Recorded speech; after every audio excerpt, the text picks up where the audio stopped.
record on here. And we're gonna go live. Hey, I'm done with the drinking. I won't drink from here on. Oh, you're fine. I'll be looking for something to wet my whistle. So you're good. Okay. And I believe we are live. I'll just give a few minutes to everyone to jump on while we are doing this fun stuff. Oh, hold on. Let's just mute that out. Oh, sorry. Awesome. So as people are joining, we got David Curry on, we got Anna's on, we got Michael, Sean, great to see you. Hi, Michael. We have another Mike. We got Donna Lynn joining us. All right, you guys, I'm so excited to be here with you. Happy Saturday. This is Sonia Gomez coming to you live from Colorado. And this is another bonus broadcast from Legalize It, Don't Criticize It, the place to be for cannabis and hemp CBD. And I'm so excited to be introducing to you one of our guests. Her name is Ophelia Chong, and I will tell you all about her amazing work in the cannabis industry here in just a moment. But as you are joining, you guys, I want you to go ahead and let me know where you're tuning in from. What's up, Jennifer, Naomi? Hi, ladies. Bill, what's going on? Happy to see you guys here. Let me know what city are you in? What state are you in? And most importantly, what are you doing on this fine Saturday? You guys, we have been working tirelessly to pull together some of the top performing I like to call you artists, or call us artists, because it truly is a creation of our time and energy, what we are doing here in the cannabis space. We have a blank canvas, really, and a lot of really solid foundation that has been set for us to be successful in the cannabis industry. And as more opportunities emerge for you guys to participate in this growing and thriving industry, we're going to showcase different areas that people have entered in and are successful here, so that you can see that regardless of whether you have an existing skill set or an existing business or are developing a whole new set, there is a way for you to profit from the green rush.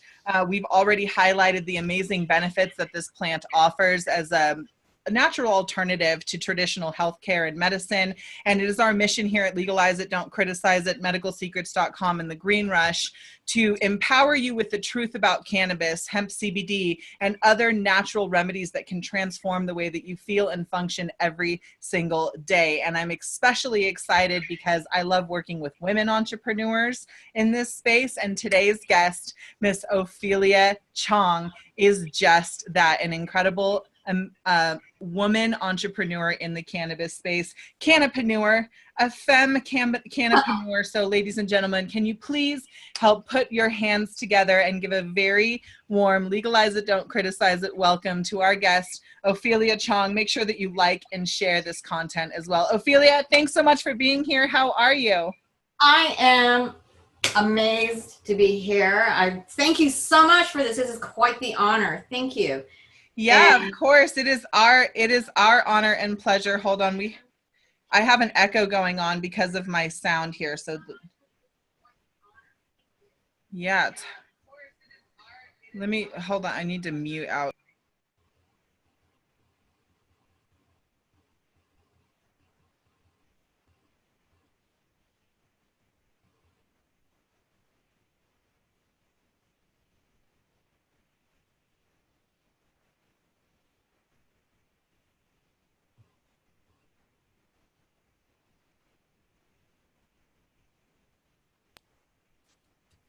I have like 3 screens going on, guys. Just bear with me for a second. Can you hear me okay, Ophelia? Yes, I can. Okay, perfect.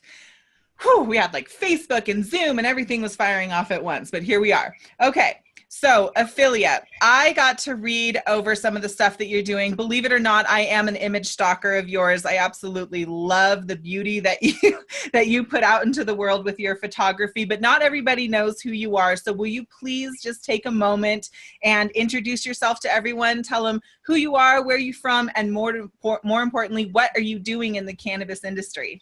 All right. So first thing, my name is Ophelia Chong, not related to Tommy. It's like I get that all the time. I go to a conference and you see my name, Chong, and they'll go like this. are you? I said, no. And he said, well, you don't even know what question. I said, I already know the question. I already know, and here's the answer, no. So I'm not related to him. And it's interesting too, because Chong is not it's not that big a name. But no, we're not related. So I came into the industry January 7th, 2015. And a little background, I've been sober for 13 and a half years. So in January 2015, my sister, who has an autoimmune disease, which is scleroderma, and what that disease is basically all your soft tissue is shrinking into a ball. So, and you can imagine just looking at your body, the only thing that's not soft tissue is your bones. So her skin and everything is compacting. And she came over from overseas to try cannabis. Because the country she came from, of course, is illegal. She was sitting on a couch. I looked at her and I thought, oh, you know, she's a stoner. And then I took a breath back and I thought, wait a minute. I just stereotyped her. And plus, as people of color, I just called her something. And I've been in photography for about 30 years. So I walked to my computer and I went to a major stock agency site to see how they saw my sister. I was appalled. They had images up there. This is a $1 billion company of people who were ingesting cannabis. This is 2015. And then the keywords are homeless, addict, addiction, illegal, user. All of these, none of them were positive. And I stepped back and I thought, this is not right. But then I thought, that's me. I am this person using these keywords to describe my sister. So from then that epiphany hit and I created Stockpot Images, because I created it because I was ignorant and stereotyping people, and I created it to educate myself. So Stockpot, the images we have are all of empowered real cannabis patients, from seed to sale, from lab to bottle, indoor, outdoor, like that. So I launched on 4/20, of course, in Denver at High Times, Missy, with about 30 photographers and about 2,500 images. Now, 3.5 years later, I have 240 photographers and over 20,000 images. And we are the largest collection exclusive of cannabis. Of course, the other stock agencies have it too, but what Stockpot is, what I created, is basically a natural history and museum of cannabis, because we also have the largest collection of macros and a Dennis Perone collection, because he is the godfather of cannabis. And without Dennis, you and I would not be talking right now. Totally. Be no industry at all. And because he made it legal for medical patients in 1996 with Prop 215. In California. So Stockpot is that. You can come to us and get over 3,000 strains, distinct ones. And believe me, I'm not going to swear here, but breeders, really, you got to use that F word a lot, because it's like, what am I going to call this? We're going to call this Alaskan blank, blank, blank. Or God, you know, God's blank, blank, blank. But these are the words I have to put in because these are actual strains. So I have every strain probably out there right now. And so we have a lot of clients that do that. So that is my history. And going back now to the point that I was 13 and a half years sober, as an entrepreneur in cannabis, I made the leap, and it was a very difficult one, to ingest cannabis, because it's still in my head, I thought it was a drug. But the more I learned about it, it became medicine. So my head flipped and I thought, okay, treat it as a medicine, Ophelia. It is not what you thought it was. And so now what I do is it's my treat at the end of the day.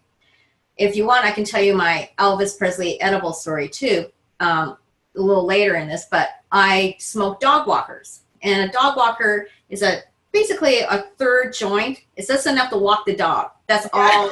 That's what I smoke. So I'm sitting there. I don't know if I can show you one, but yeah, you can show me one if you have one. We definitely indulge in hashtag weed porn. So I collect these really cute. Shut the face. What is that thing? Shut the door, girl. Shut the door. So I go to estate sales and I buy these really amazing 50, 60-year-old cigarette cases, right? Why not? What? Who wants to carry something in a plastic bottle? So, so this is, look how cute these are. These are dog walkers. Oh my God, they're so cute. So it's just enough for me. And so I roll little tiny ones. And I've judged high times about 4 times. So I have enough flour to make dog walkers until 2050, basically. Until I come over. Well, when you come over, we won't roll dog walkers. We'll roll baseball bats. So here you go. I'll light it up from down the other side of the room for you. Yeah, I'll put a new meaning to the torch that they use on those rigs. We'll need. You didn't need those eyebrows. So that's how, and also my first year, I grew 23 plants, which is about 12 plants more than I should have. But I have a huge backyard, no one can see me. So I smoked, I learned everything about the plant I could. I made myself learn everything about cannabis. And because as an entrepreneur, as you know, how can you sell something that you don't understand or partake of? So that's my story. I think that's so powerful. And what is really amazing to me, the more that I dive into this sort of role of the media and kind of telling the story of Mary Jane and her journey to legalization, what I'm finding is the folks who are entering into this industry from an alternate career, like making the jump from corporate to cannabis, if you will, there is some sort of life-altering story that's directly related to themselves or somebody that they love, whether it was a child who started having seizures randomly, or a best friend who developed cancer, or some sort of degenerative nerve condition or severe insomnia, and they're starting to use CBD or cannabis to support or manage their symptoms. I can't say treat because that's illegal, but but I will say support and manage their conditions. And it's really important to pay attention to that, because, and you said something that impacted me. And I directly relate to this. I myself was considered one of those sort of teenage recreational, concert stoners. I would smoke a joint with my friends and feel like I was, super sneaky, getting home at midnight, eating a bowl of Cheerios and then going to bed before my mom could see me. But then I got injured surfing, actually, in San Diego. I was the lifeguard there and working in the leadership development department with the YMCA. And I was out riding the wave of my life, like totally showing off for the lifeguards who were there from other countries, like, the cute Aussie boys and the Argentinians who are coming here for summer jobs. And I was like, yes, I'm out here and the sun is perfect and the wave is tremendous, and I'm going to get out there and like look at my hair waving in the wind. And I was like riding this wave of my life. And sure enough, I got knocked off of my board, hit the floor like a ton of bricks, rolled up, and those same hot lifeguards I was showing off for dragged my ass back to the beach. So where I was like choking, thought I was going to die. And as I was doing my finger and toe check to make sure I hadn't broken anything, I felt my body totally different. My nerves were tingling. I had numbness in my feet. There was, the sort of sensation of like fire ants starting to crawl up your legs. And I thought, no big deal. This is going to pass in a few days. Well, a few days turned into a few years. And it wasn't until tens of thousands of dollars later and dozens of doctors that somebody finally recommended that I try cannabis to manage my syndrome, which did in fact look like being paraplegic, quadriplegic, and having seizures all at the same time. It was one of the most horrifying things that I've ever experienced or I've ever witnessed.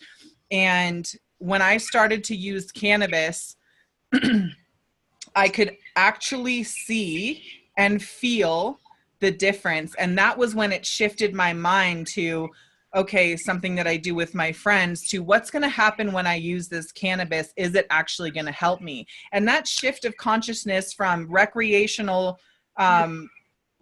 relaxant, I guess, or recreational substance to medicine or medicinal support was huge, and my physical and emotional and spiritual and mental bodies completely transformed from that place. And I became very committed to educating people about the power of medicinal cannabis, because when it comes down to it, like, I would say wine is medicinal at the end of the day when somebody has a full-time job and 4 kids. Like, you need a little need a little sip, you know, or a dog walker, for instance. And it's equivalent to me, like, you use things in moderation and you can actually, in fact, feel those benefits from it. And I also believe that it can be abused.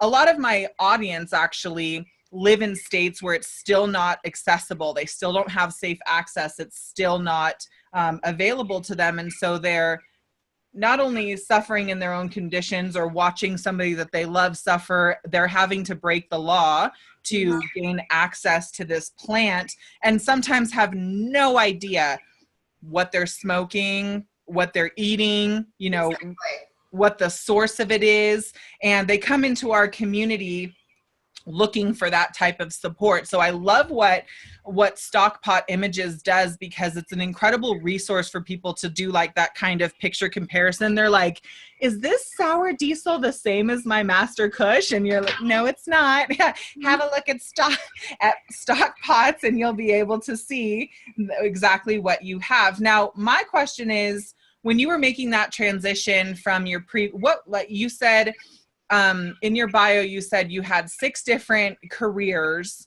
and each one has built to be the foundation for what you're doing now. What were you doing before Stockpots, and what was it like for you in the beginning when you were making that transition into cannabis? Right. So what was I doing before? I graduated with the most useful degree in the world, fine art painting. Nice. It's like work in an art store or paint murals in kids' bedrooms. So what I did was I also had a minor in photography, and that really drew me to it. And so I did this really odd type of photography back then, was film. And my first job was Raygun, which was the seminal design magazine in the mid-90s. So from there, I went into entertainment, because a very, very easy segue, because I was mainly photographing a lot of music, but I got tired of being groped, pinched, kicked, whatever. So I went into film and became a creative director and launched about 50 films. From there, again, I got headhunted again and went into creating a site for Jennifer Aniston. It's like really weird, because it's like I'm all over the place. So did that. That was done, and I left the job. But as I left the job as a creative director, he said, Ophelia, why aren't you staying? You're going to be a gazillionaire with this site. And I said, look, girls, I got enough options to paper my bathroom. If this blows up and it goes really well, I'll just regret it, right? But I got to leave. Of course, 3 months later, it closed down because it was the internet popped at that point. Yeah. So from photography, film, internet, and then publishing. I was a creative director at a major publishing company too. And then also I was an illustrator and artist. So I've been in galleries, and I have about 10 books. So then cannabis just came out of nowhere. But the thing is, as you know, nothing comes out of nowhere. You're prepared to be able to do all this, especially as women, because some people think we're genetically able to wash dishes, laundry, and all that stuff. That we're born and we know how to turn on a dishwasher, right? That doesn't happen. We're basically trained to do that, and trained as a stereotype. You're going to have to do this, do that. And dudes are born the same way too. They're trained to think that women should be doing this. And so going into cannabis wasn't part of my DNA, but creating a company was part of my DNA. Yeah. So for anyone entering cannabis now, I always say, whatever you're doing now, just add cannabis. If you're the best CPA in the world, learn cannabis. If you are a marketing person, do a deep dive into cannabis. If you're a writer, read about it. So whatever you do really well, just add cannabis about it. Because when you walk into the room, you're the expert, because you already know 99% of what it is to be an accountant. It's just that 1% that you need to know the regulations of that, where that area is. So that is the easiest. Cannabis is one of the easiest things to get into. But again, you and I both know you have to be genuine, right? Because you and I have both run into people that are in the business, but they say we don't smoke. And at that point, I'm a little wary of that. So that's how I came all the way here to cannabis. Basically, the motto is whatever you're good at, just add cannabis. I love that so much. We're talking about that. We talk about that too, you guys. And for those of you who are getting this and you're liking this, make sure that you like and share this content. And if you want to know more, make sure that you click the link in the description. You know, it's important for you guys to understand it, because obviously we're speaking directly to, we've already done the cannabis transformations. We're in it. So what we want you to know is that there is a way for you to leverage your current skill sets to participate and support the movement of legalization, and also profit as a business owner or a service provider. The three things that we teach Ophelia is you can develop new skill sets to serve the industry. There's tons of resources for that now. You can leverage your current existing skill sets or certifications to get in, or you can be a passive investor and put your hard-earned money or time or talents into a project that is emerging and supporting the growth of the industry. And that goes for hemp too, you guys. It just depends on what your area of passion is. The point is that there is a way for you to participate, and the more people that we have who are passionate, educated, and actually participate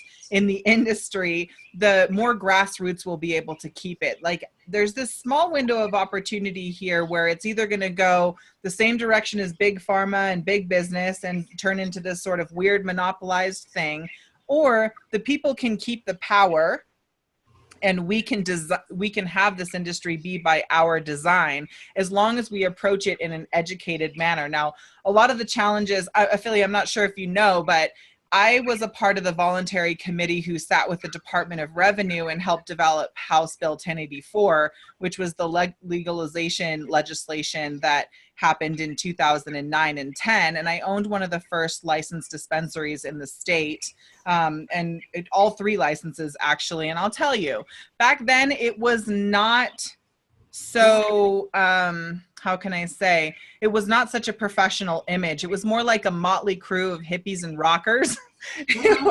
And very similar to the images that you saw when you started to research. There was, you know, long-haired hippies with ungroomed beards, smoking bong loads on the hillside or on the steps of the Capitol. And that was their efforts towards legalization. And I'm like, that's cool, you guys, but could you actually hold a conversation with one of these state officials or governing municipalities if they came to your dinner table and said, let's talk about this as a possibility? Chances are, no, you couldn't. And so when people ask me, well, how did you do what you did? Well, first of all, I took a shower. Second of all, I really focused on my message. What is my message? What is the mission? And how can we articulate it so that it's understandable to the folks whose minds we're trying to change? Because let's be honest, they're really living in the Stone Age when it comes to their opinion of cannabis, and the education is only now starting to emerge itself. So my question to you is, obviously there's been tons of trials and tribulations in the industry. It's not easy to get into, but it's the easiest thing to get into once you make your mind up. When so many people are dropping out of the industry and can't make it past those roadblocks, what keeps you inside of it? How do you keep your foothold in the market? Well, for me is probably like you, just a love of this community. I've never found a community like this in graphic design and photography. Also, I was teaching. So publishing, I have never found a community as bright and sparkly and so full of energy as this community. Everyone I've met, I just want to be friends with forever. Because I go to Seattle and hang out with them, Portland, Oregon, and that is what really that I've found is this tight community that is so full of energy but also so supportive. How many industries will say, let me come over and I'll show you how to grow a plant? Or, Ophelia, this is what you need to do. Let me share with you. And it is just incredible because it is very hard. Being in this industry is caught between trying to cough up a hairball and give birth to a rhino. So you're kind of caught in between those two. Yes. So, and that's for men too. I mean, it's very hard for men to give birth to a rhino. So, which is why I think women do better, because we are better on our feet, because we've thrown so many things, just like we were talking about 6 careers. Not only do we have a career outside the home, we have careers in the home that we have to deal with. So for us, our bandwidth is a lot wider, and which is why we see so many women in this. But to survive, you have to learn a lot. I hear occasionally people will say, well, I smoke cannabis, so I'm going to do really well in this. I said, well, hey, I drive a car, but does that mean I can design or build one for you? It's more than just ingesting. It is growing the plant. It is reading about the plant, but also understanding the history, how we got here, and honoring that. Because some people just think it just kind of blew out of nowhere. And so we have to honor all the people like you who started 10 years ago and under threat of felonies. Yeah. And losing your homes, your family, and banking and all that. That is what we need to recognize and honor, are people like you, Dennis Perone, Mary Jane Rathburn, Wayne Justman, all these people, Joanna McKeith, who just did this work, but they didn't Instagram themselves half naked with a floral wreath smoking a bomb. And that is what they call being an advocate for cannabis. Yeah. So that is what being an advocate for cannabis is, not looking for this. It's just going and sharing and working as hard as you can. Those people you never hear about are the ones who are moving all the blocks forward for us. Absolutely. I love your mentality around that. I'm from Humboldt and Mendocino, so I've seen a lot of the pioneers, veterans coming home from Vietnam who were gifted these like magic beans from from the old Thai guys, or came home from their travels abroad and brought home different strains that they had experienced, from all over the place, and then planted them and made an incredible impact on what we know as modern day kind buds, if you will. Like, right. We heard an incredible stat that over 18 million pounds of cannabis were produced in California, but only 2 million actually stayed in California. Mm-hmm. So wherever you are in the country, you have somehow gotten it from the source, which is coming out of the marijuana mecca in Northern California. And that's where I'm from. So a lot of those people I consider to be family, as they have pioneered and laid tracks for us to progress this industry forward. And a lot of them honestly are bowing out now. They're like, we've seen it and we've done it, and now we're just going to stay here on our little hill and let you guys take it from here. The thing that I love about this community, specifically in the cannabis space, is exactly what you said. The network understands that our one success is the other's success. The more that we can support each other pushing through, we know that the faster the people who are in illegal states will be able to have access to this medicine. And so we're all very supportive of one another, and that makes the work nourishing. If in other industries that I've worked in, it's always about competition. How can we do something bigger, faster, better than somebody else? And there is a healthy amount of that in the cannabis industry, but as you mentioned, I've never been in an industry or had a job where so many people were willing to help you win.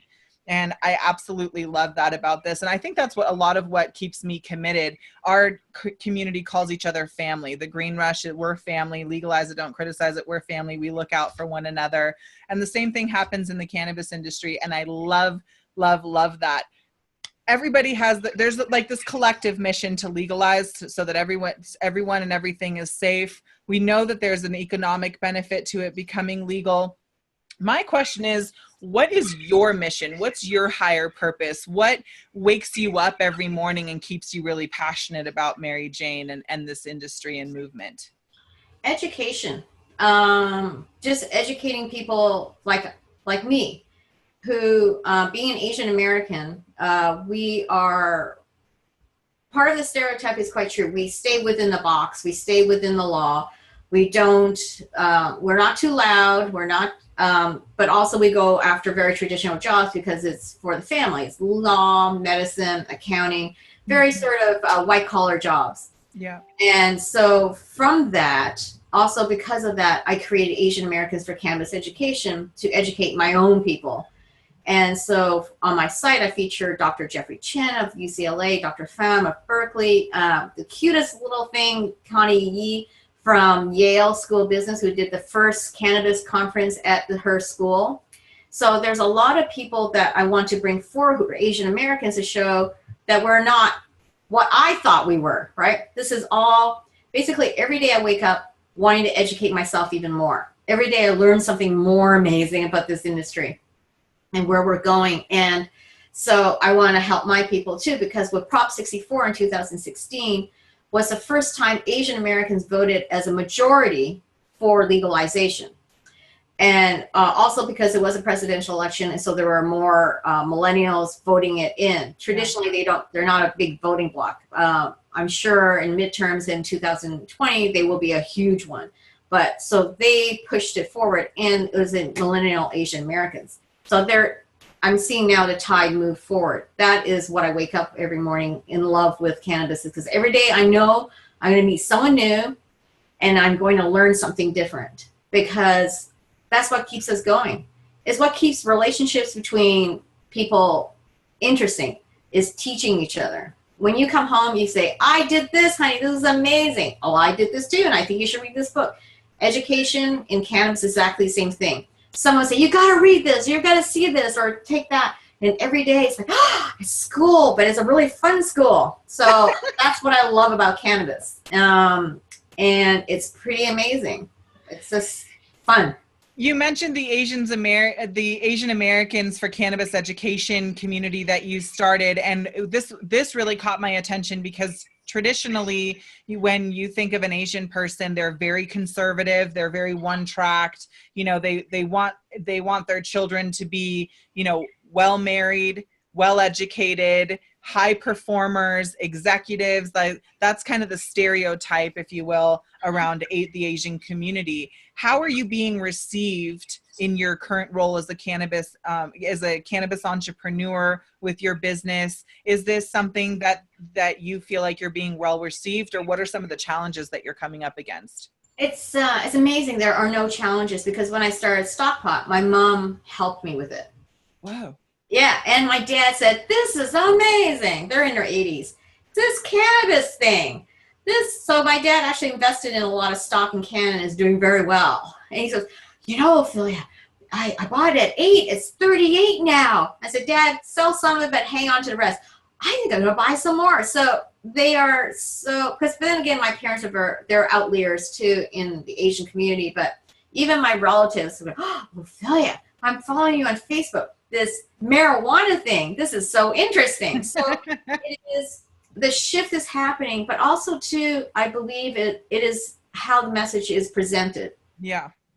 And with my 10th career, now I started, I'm a partner at Bevel Agency. So we're the only vertical marketing agency in California, or practically in the States, where we'll take your idea and not only do market, brand it, strategize it, we will also take it to sourcing, manufacturing, and distribution.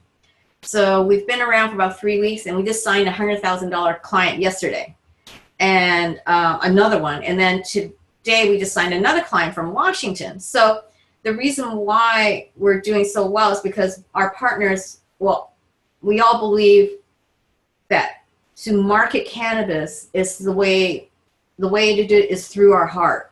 Mm-hmm. Because for the mass market, you and I can talk about CBD, CBG, THCA, and you know we get it. But if you talk to anyone else, they'll go, oh look, right? They'll just completely, like a goldfish, their attention will go to their side of the bowl. It's so funny. They're like, okay, yeah, CBG, and does it get you stoned?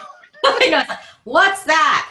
because there's probably about 48 components to the plant. And so the best way to market something, to have someone connect with it, is through emotion. And you and I are both, we ingest medicinally. And what is medicine? It is about love, it's about survival, it's about comfort, it is helping each other. That's what medicine is about, and about love. And so they're tied in together. And so at our agency, we believe that to push cannabis forward is to do it through love, through the heart. I completely agree with that. Unfortunately, it is not a sentiment that a lot of entrepreneurs trying to enter into the industry are sharing. As a matter of fact, I've recognized in my work where we are also an agency because of, you know, the amount of reach that we have organically. We're impacting up to 27 million people's lives with our content every single month. And I feel so humbled by that, because that's a lot of the work from our community, just liking and sharing videos like this. And if you guys are getting value from this, make sure that when you like and share that you tag 5 people who would get value and really enjoy this type of content. You know, but what I'm recognizing is that there's kind of this gap closing right now, where the bigs are coming in, big business, corporate heads, CEOs, and they have that capitalist mentality. Now, I'm not, you know, putting anything down about that mentality, because it's necessary to push this forward. We need that business mind frame to legitimize this industry.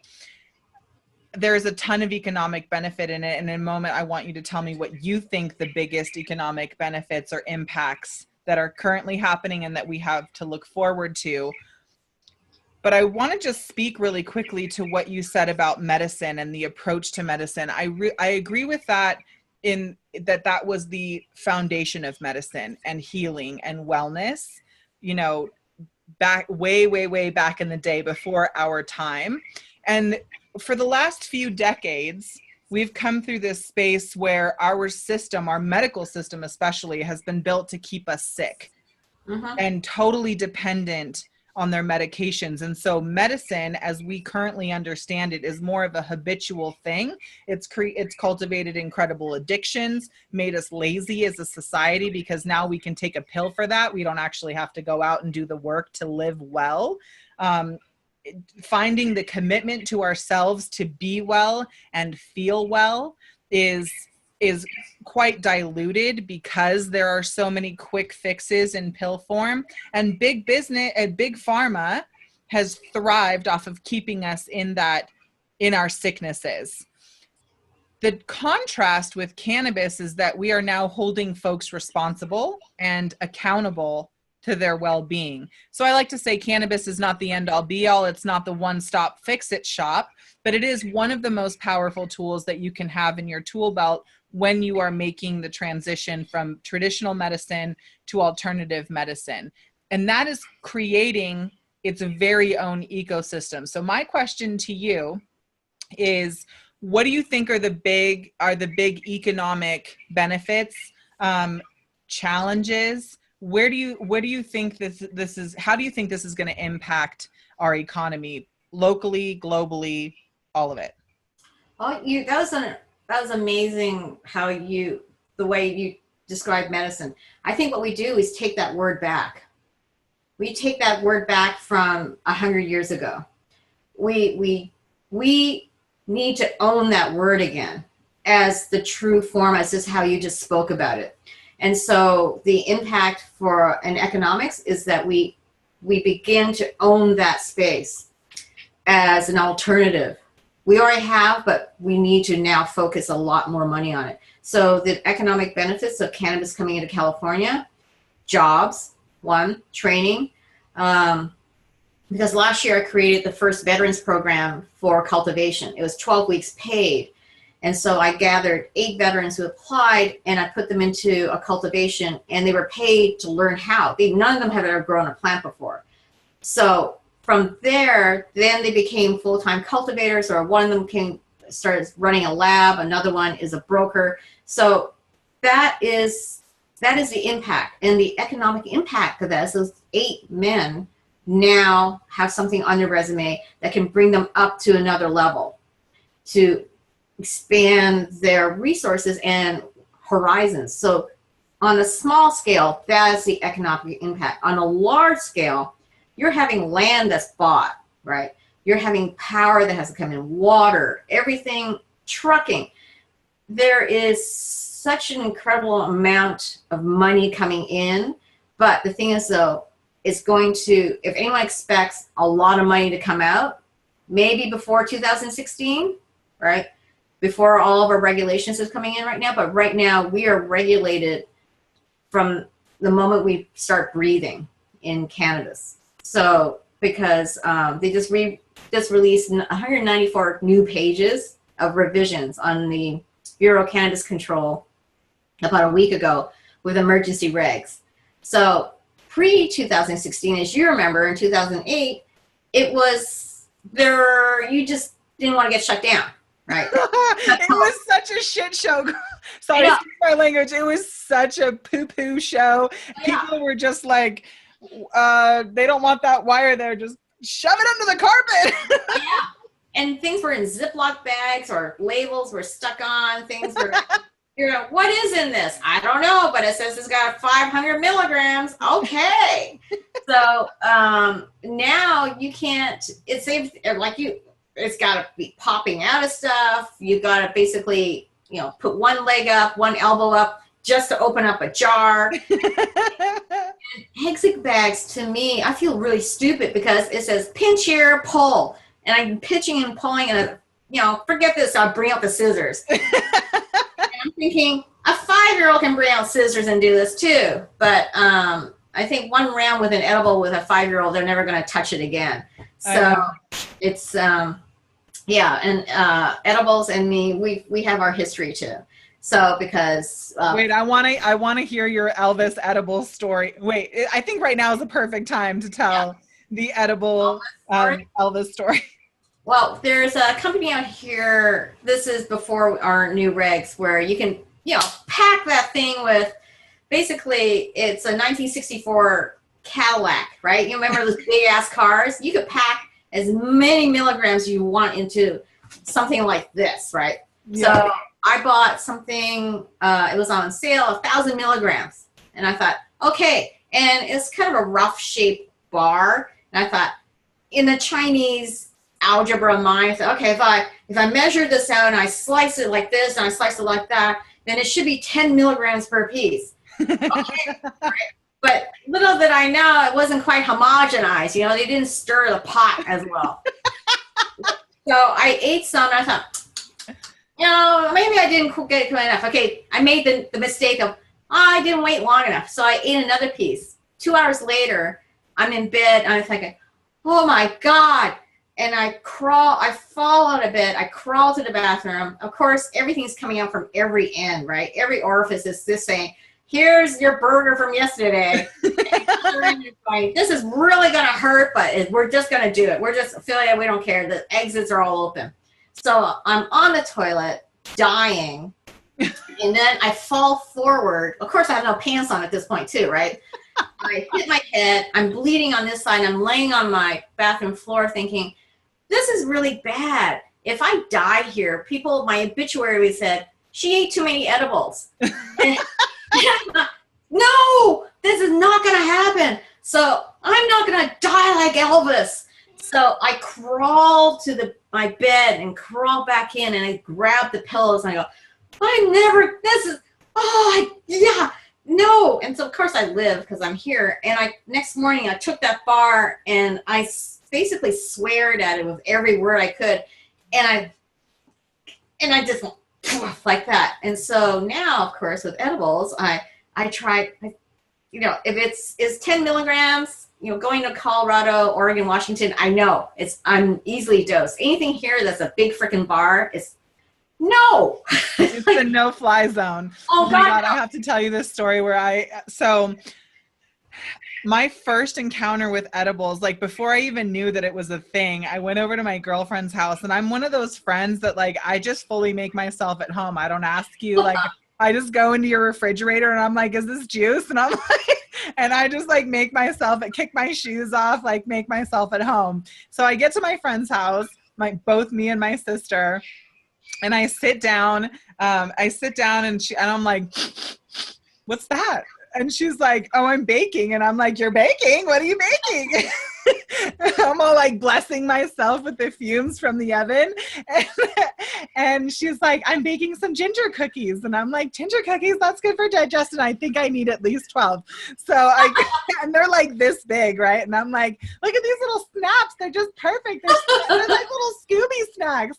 And we had just come back from like, you know, I don't know if you've been to Bolinas before, but it's this little tiny ocean town right north of San Francisco. It's like, oh, I've driven through it. It's like the Blue Lagoon, right? Yes. It's so gorgeous. This little town, you can ride your bike or skateboard everywhere. And so us little hellions, we're like 15, running around. My friend was much older than I.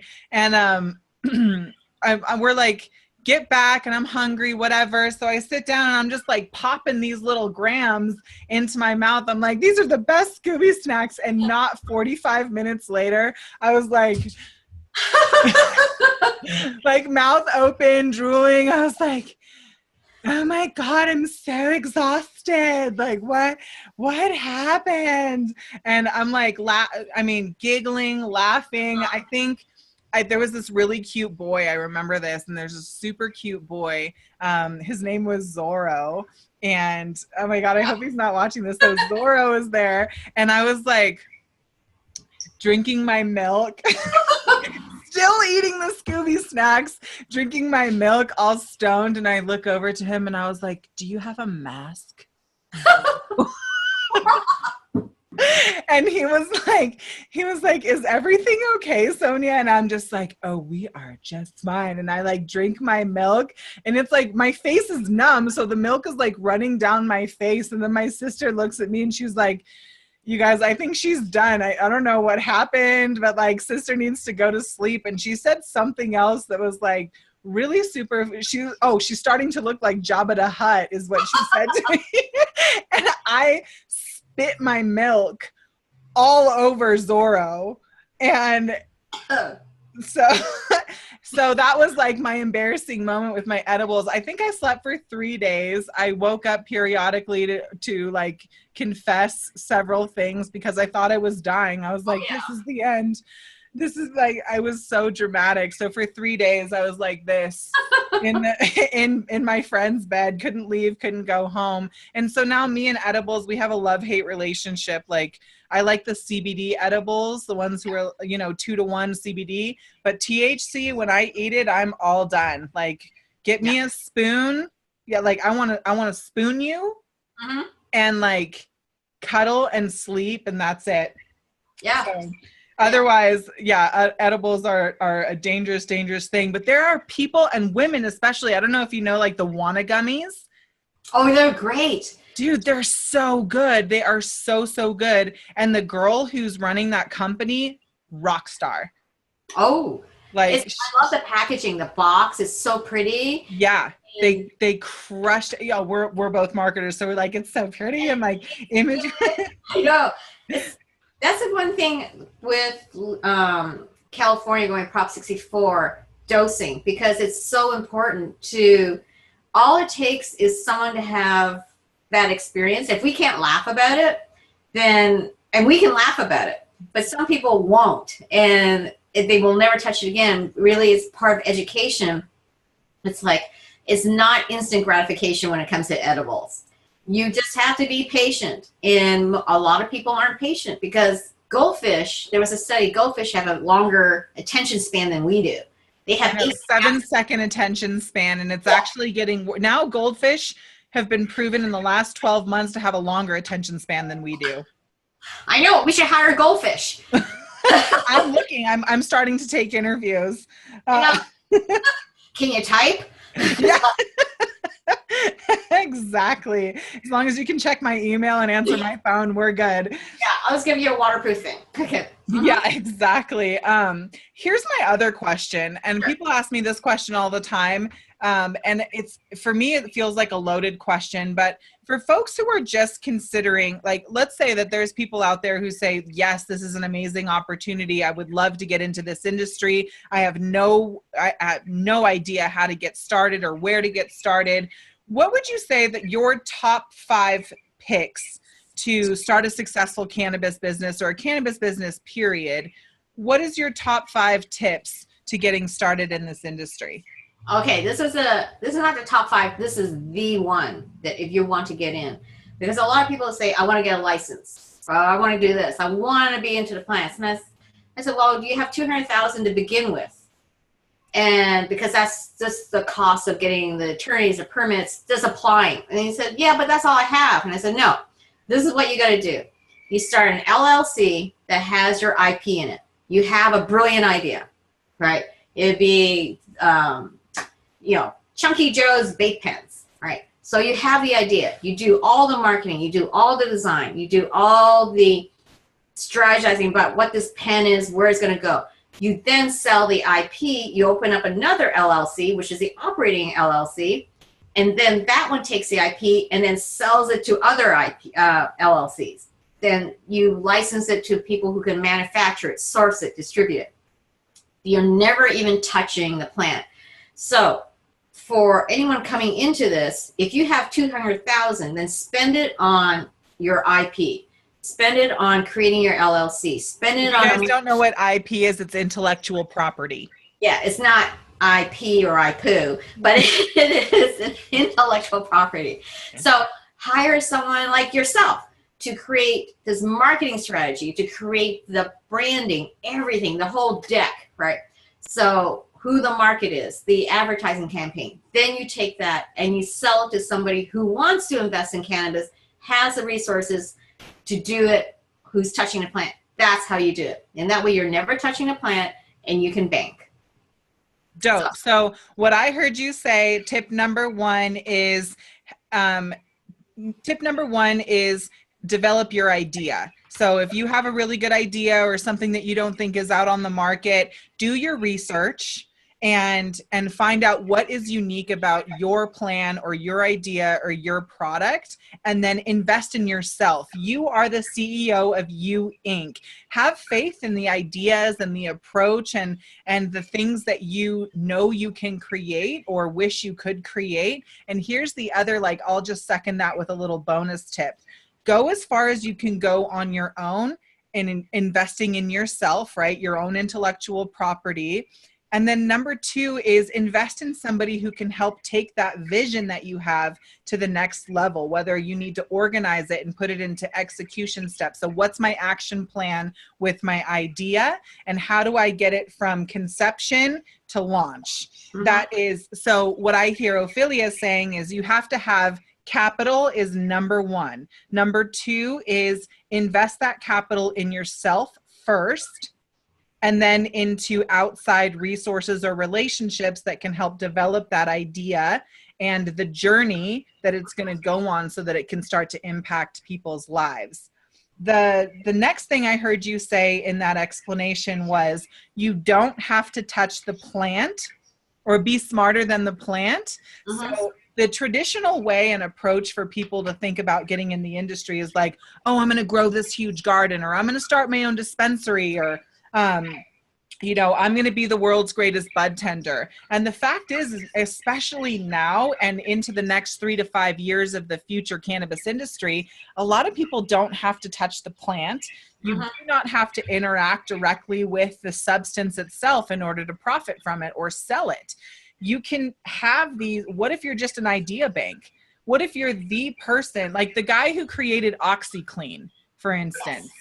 He made billions of dollars because he created a solution, and they got somebody else to sell it. They got somebody else to market it. They got somebody else to invest in it. And he sat at home on his happy Katuki and just collecting a royalty check till, I don't know, he died. He's maybe still, I don't even know, but he's a billionaire, and whoever his offspring are enjoying the fruits of his labor and ideas.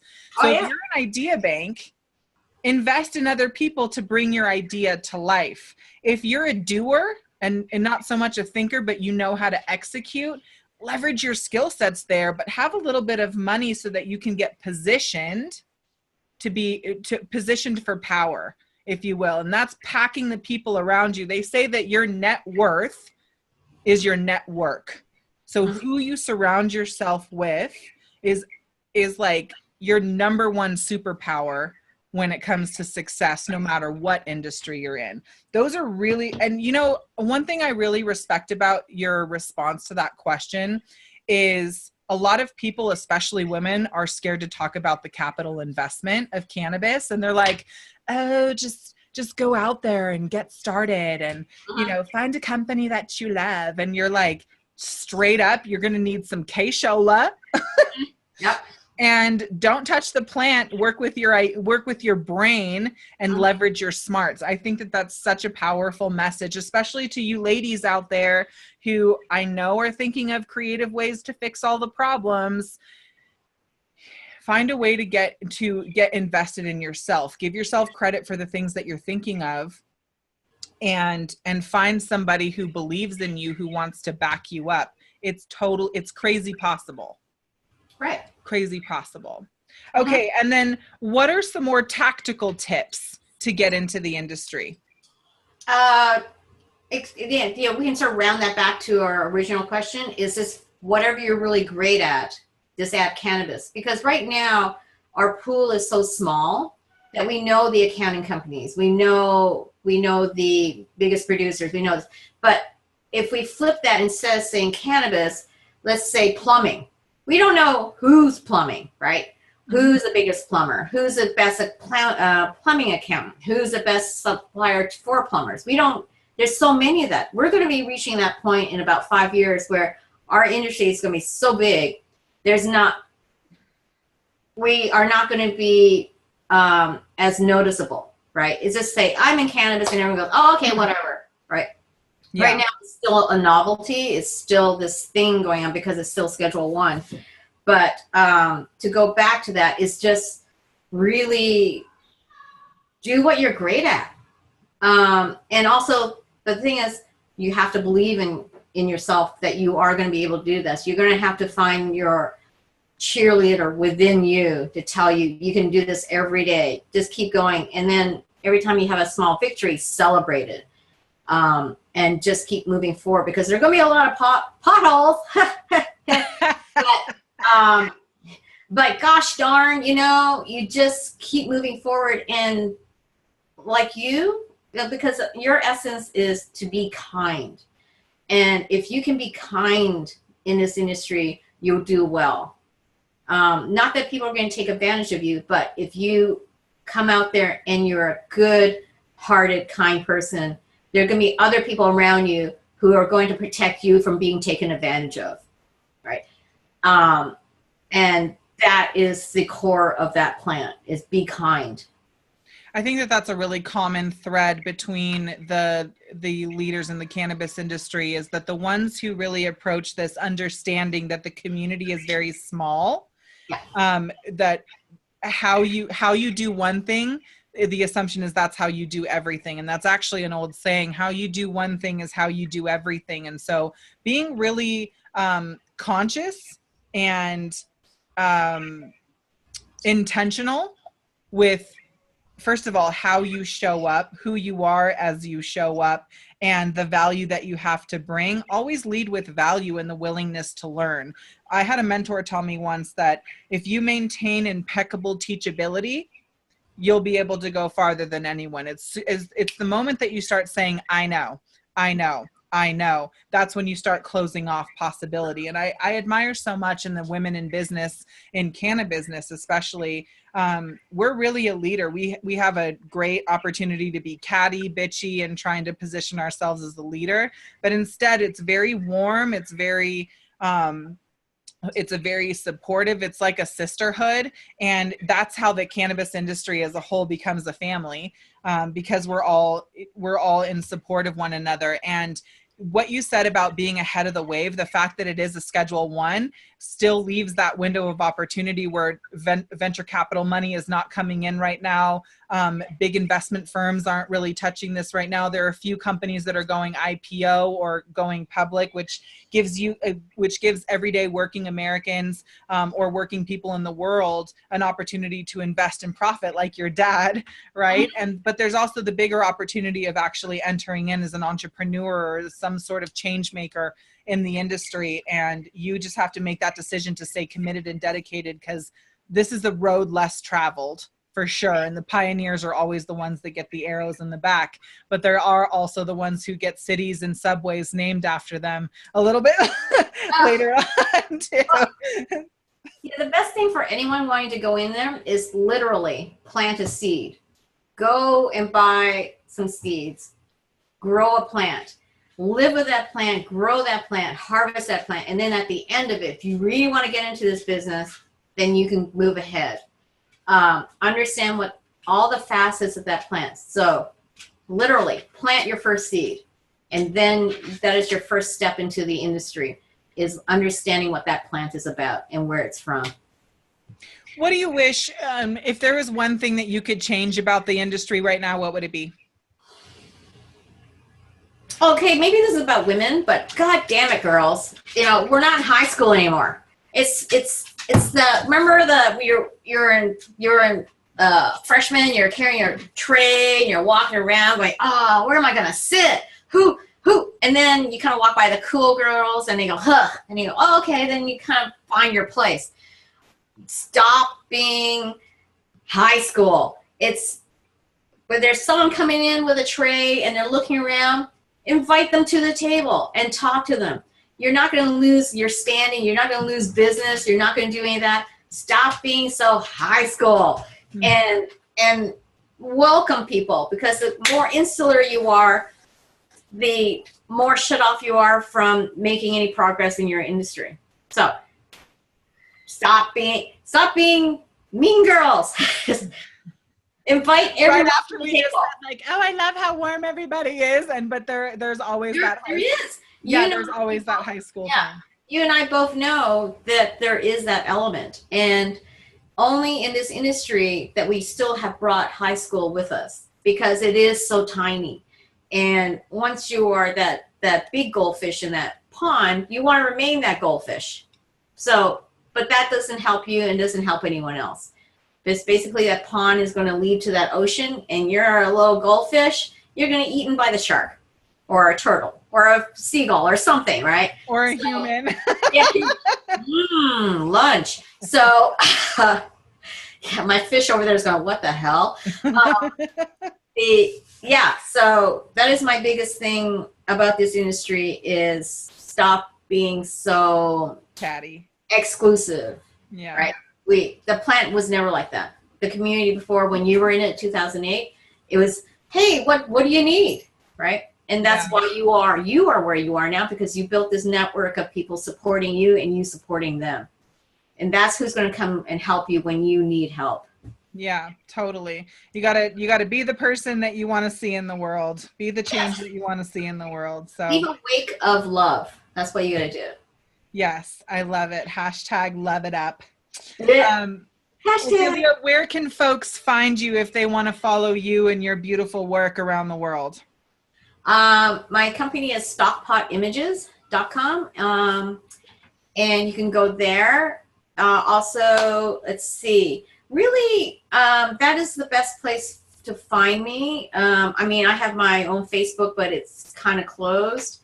So I have an IG, but really that is just, hey, look, there's a hot dog on a sidewalk. I mean, really, it's more personal, but really Stockpot Images is where to find me. And Asian Americans for Cannabis.org is another one as well. So I'm readily available everywhere. You can find me in my garden. You can find me there, and you can just follow the trail. So perfect. Well, I just posted the links to follow Ophelia inside of the chat. You guys go ahead and check her out at potstockimages.com. It's Stockpot. Didn't I? Oh, stockpotimages.com. Yeah, Stockpot. It's stockpotimages.com. I'm going to need you to know your website. No, people always, sometimes always mix it like pot stock. They always have a stock pot. But, yeah, no, stockpotimages.com. I have it on my browser. Like, I look at it. I know, I get confused sometimes. Like, who are you? I said, I don't know. It's like, is it an existential question? Who am I? And they're like, no, Ophelia, just give me your name. Oh yeah, Ophelia Chong, sorry. Yeah. Any last words works for me. My goldfish says, Ophelia, you got the schedule today. I said, what? So yeah, the goldfish is get your fins together. Oh, girl, it's like, it's just swimming around. So, you just don't know what's going on, do you? So I said, sorry, goldfish. So keep me up here. Any final words of encouragement or funnies or anything that you want to share with the audience before we go? Yes. If you ever find a strain that I found one that gives me paranoia, it's a really great strain, Kosher Kush. I mean, it's amazing for PTSD and all that, but it makes me a little paranoid, and avoid anything that makes you paranoid, because all of a sudden you go, I'm going to sell everything. I'm going to get the hell out of here. This is not going to work. Oh, it's the strain. And then you go, okay. So just understand just the interaction of some certain strains, like the ones you found that help you get well, is understanding what works for you. So that is my final thing. Find what works for you in all things. Love it. You guys give a big round of applause and some love to Miss Ophelia Chong. Make sure that you check her out at www.stockpotimages.com. You can follow the Yellow Brick Road to get closer in touch with her after that. Thank you so much for coming on the show. I really enjoyed your company. And by the way, we have a pretty major event coming up in the beginning of 2019. And I'd love to invite you to come and sit on one of our panels to share about the work that you're doing in the industry. Maybe we could even use some of your images. Yes, of course you can. And I'll bring dog walkers. Bring that sexy case too. I'm gonna need one branded to me. Oh, I know. It's sort of like eBay and estate sales. It's so posh. I love it. I know. And it's smell proof in the airports. What? Yes, you can't. I mean, like, you can't smell anything out of it. It's sealed. These are all from the 50s, 60s, right? Yeah, so that the tobacco would stay fresh. Oh my God, that's such a life hack right now. I love it. Well, we're doing an emphasis on minority-owned businesses as well and bringing awareness to that. So I think it would be awesome to feature Asian Americans for Cannabis Education there as well. I'll be sure to keep you informed. And I'm so honored and happy to meet you. I love the work that you're doing. I love you, and I can't wait to meet you. And yeah, I know. We're gonna Let me know when you're coming to Denver. Dinner on me. Oh no, dinner's on me. All right, like sushi on you? Oh God, no. Dinner next to us. Okay, sounds good. Sounds good. So happy to meet you, and I'm going to end the show, guys. As usual, thank you so much for being a part of this community. Like and share this video as you get value, and I will see you on our next bonus broadcast. I'm your host, Sonia Gomez. Give some love to Ophelia, and I will see you guys soon. Peace, love, and cannabis. Bye. And how do I end the show? I don't even know. With a dog walker. with a dog walker. Maybe we should meet up and just brush each other's hair. Yeah, that would be good. And okay, I want to make sure that I end the recordings. Is there a little stop video thing there? Yep. There we go. If yes, you'll receive an email notification when